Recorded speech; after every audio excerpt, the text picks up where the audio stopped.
Guyu ភ្ញាក់ផ្អើលពេលឃើញមនុស្សចាស់ម្នាក់នេះលេចចេញភ្លាម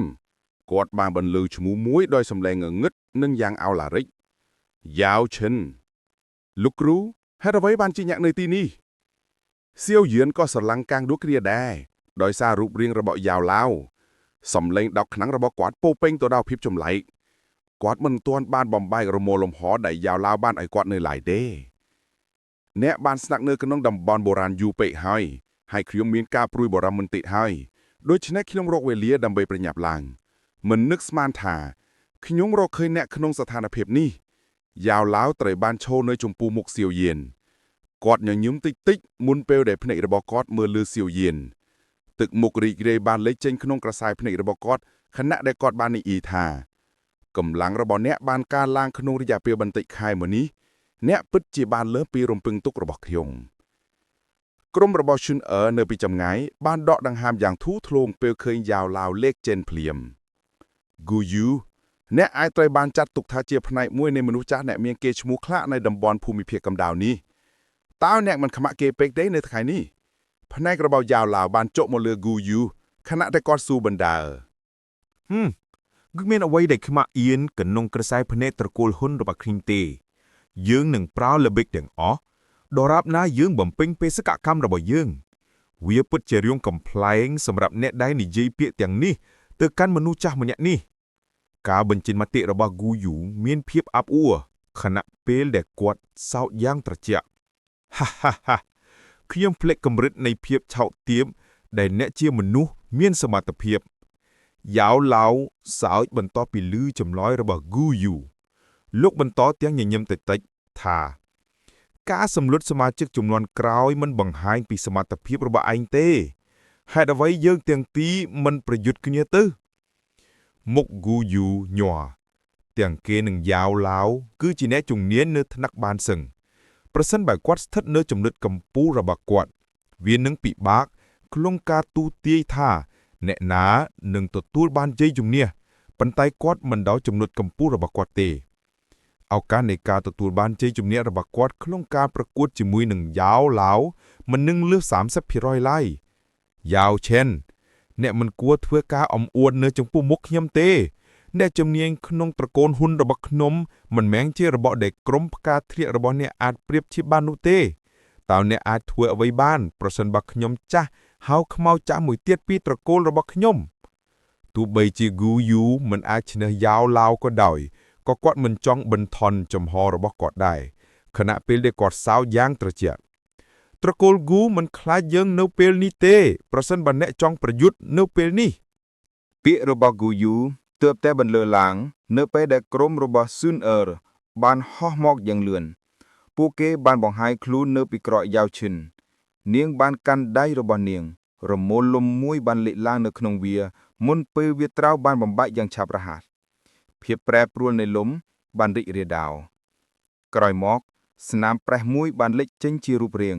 ហើយមនុស្សវ័យចំណាស់ម្នាក់បានដើរចេញបន្តិចម្ដងនៅពីមុខការបង្ហាញដ៏អាក្រក់របស់ក្រុមហ្គូយូនឹកស្មានមិនថាកន្លែងនេះអូអណាស់ Elder ថោងសួន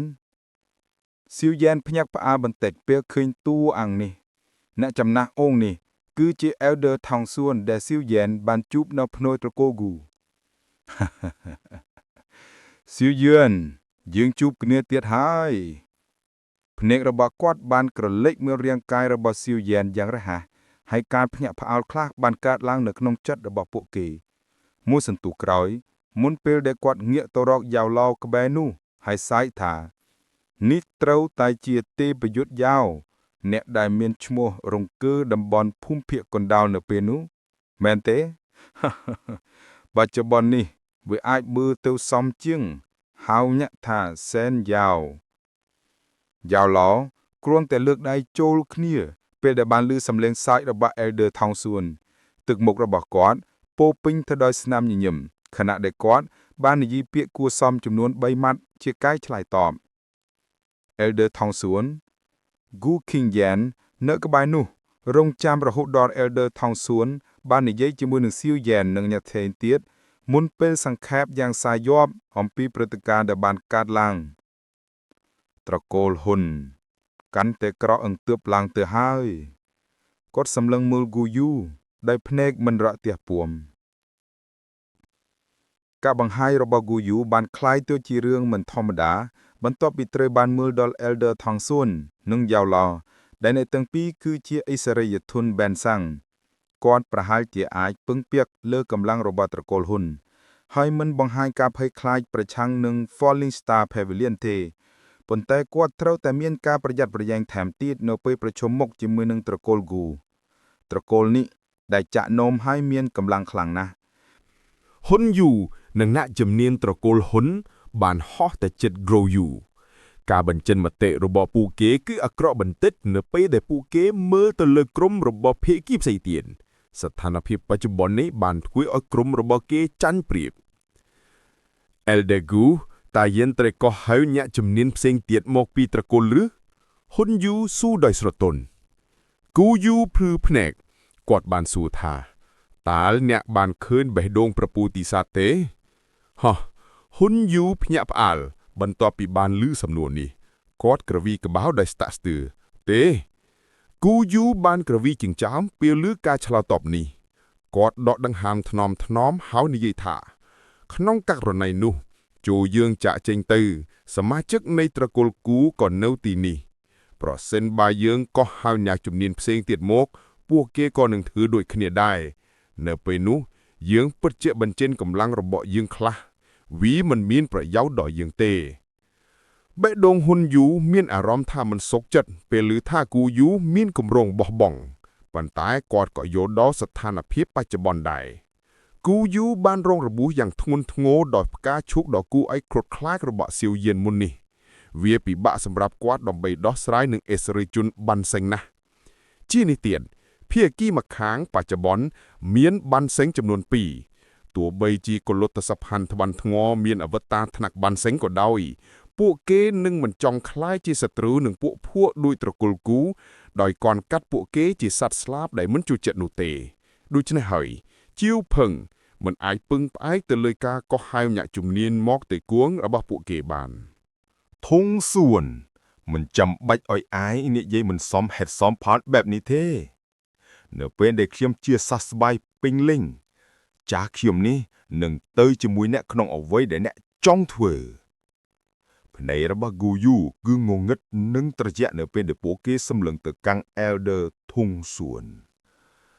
Elder ធុងសួនញញឹមពេលគាត់ឮពាក្យទាំងនេះប៉ុន្តែគាត់មិនបានយកចិត្តទុកដាក់ចំពោះពួកគេទេ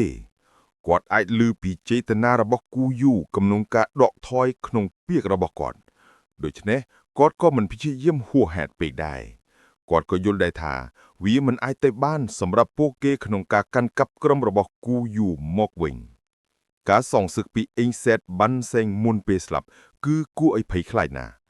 លើសពីនេះក្រុមរបស់គូយូប្រកាសជាមានរមុលលំហកបន្ថែមទៀតដែលអាចហៅអ្នកជំនាញផ្សេងទៀតមកពីត្រកូលរបស់ពួកគេបើសិនជាពួកគេត្រូវបញ្ចប់ក្នុងភាពជាប់ចាំងអ្នកជំនាញមកពីត្រកូលទាំងពីរនឹងត្រូវបង្ខំឲ្យបង្ហាញទូនលើពីនេះសៀវយៀន